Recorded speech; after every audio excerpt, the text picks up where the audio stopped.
Hey Joe, it's Guys here, and today we're going to be picking 5 questions from this post here that I make every single Monday in the POD Ninjas Facebook group. Basically, I make videos like this where I pick 5 questions from that post and answer them on a video. So if you want to submit a question, make sure to join the POD Ninjas Facebook group and submit your question when I make the post every Monday. So here are the 5 questions that we are going to be answering today. I'm also showing you timestamps for when I am answering the question. So if you want to fast forward to a specific question, you definitely can do that, or you can just watch the entire video. Either way, first question is from Dan. Dan says, I've put up a few Facebook ads. However, no one is engaging with my posts or following my Instagram. Is there anything that you can recommend? So couple things, Dan.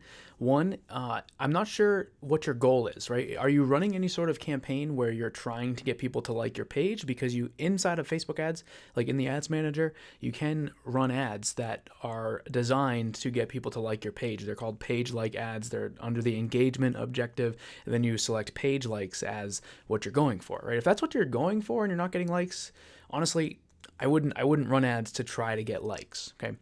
Now, on the flip side, what you could just be talking about is that you're running Facebook ads, you're running Instagram ads, and you're not getting traction, right? People are not buying from you. And I think one tip I could give you was to try to identify what the actual problem is, right? And you can do that really easily by determining whether the ad is working or not, right? Most people determine Facebook ad success based on sales. That is incorrect. What you should be doing is saying to yourself, is the ad generating traffic? Because Facebook ads have one job, and that is to bring people to our store, right? So if your ad is not bringing people to the store, then your ad is not working, right? But if the ad you're running is generating link clicks, and those link clicks are cheap, that is good. That means that the ad is doing its job, right? That means your store is not doing its job. That means that once they get to the store, they are not actually buying, and then you have to try to figure out why. But like I said, that's a simple way to determine, where your problem is. You see people all the time that make posts and they'll say something like, hey, I'm running Facebook ads. I had 300 people on my store. Nobody bought. Can somebody help me with my ads? And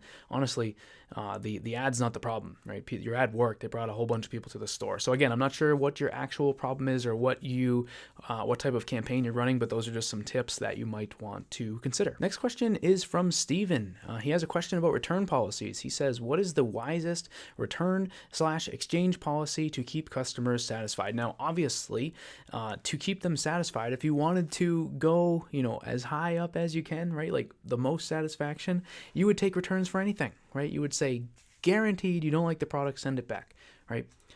However, there is probably a better way to approach it. Honestly, what I do, I've made videos on this in the past. What I do is on the store, I write something to the effect of, we guarantee all of our products. Any issues with the quality, the printing, or anything like that, please contact us and we'll either send a replacement or provide a refund, right? Because if you're doing that, most times the print-on-demand app, right, that you're using, if there's an issue, is going to reimburse you, or they're going to sell or send another one to your customer, and that sort of protects you, right? What I don't typically just take returns for is, like, if someone decides they don't like the product, right? They get it and they're like, oh, you know what, I don't really want this hoodie, or I don't really want this blanket, right?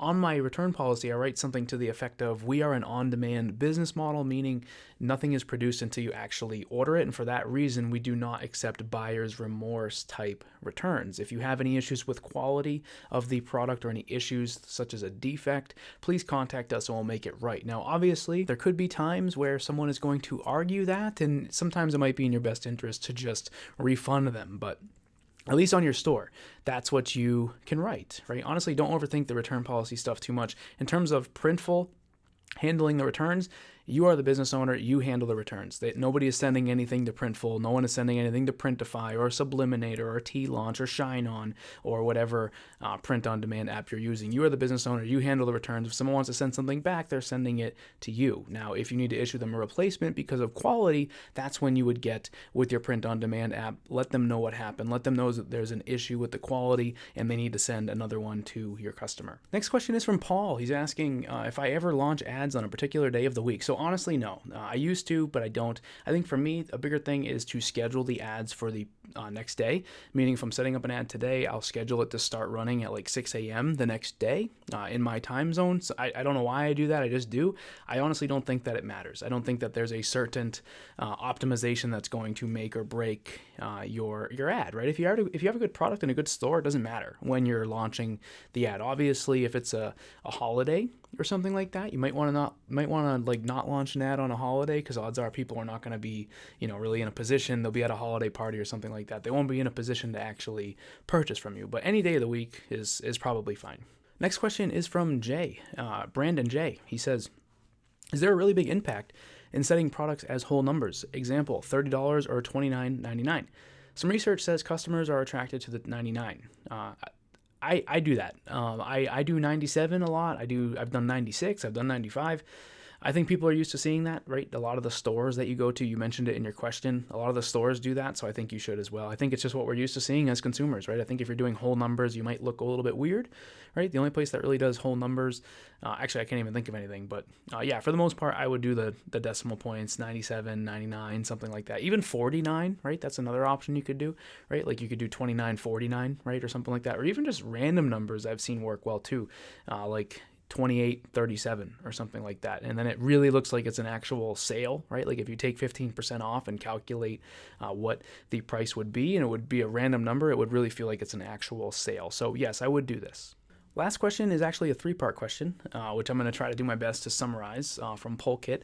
He's basically just asking about designs, and his first question here, he says, what method do you use to find some better margin designs? Now, in your parentheses there, you wrote example car seat covers. So I'm not sure if you're saying, where do you find better margin designs or where do you find better margin products? If you're talking about where do you find better margin products, you can check some videos on my channel. I make videos all the time on high profit products. In terms of finding designs, you typically don't find designs. You typically make designs, right? You do research on your niche, you see what's out there, and then you have your own made, right? Which kind of brings me to question number 2 that you asked is, how do you find a good designer who can recreate the same design into something better? Normally, when you're hiring a designer, you don't normally just send them a design and say, hey, make me this, right? Because that's stealing. You can't take someone else's design. Normally, you also wouldn't say, hey, make this, but also make it better. Usually, you would have a design brief and you'd give them an entire description of what you want, right? And then number 3, how do you judge after a designer gives you the recreated design, that whether it is good to promote or not? I mean, honestly, I'm in this fashion, in answering you like this,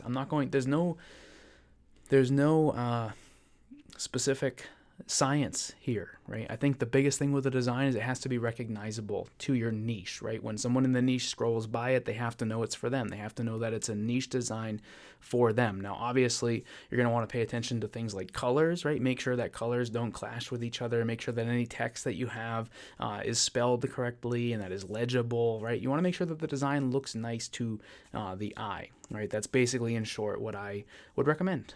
So there you have it, folks. 5 questions from this post here. If you want to submit one, join the POD Ninjas group and submit your question, and it might end up in a video like this.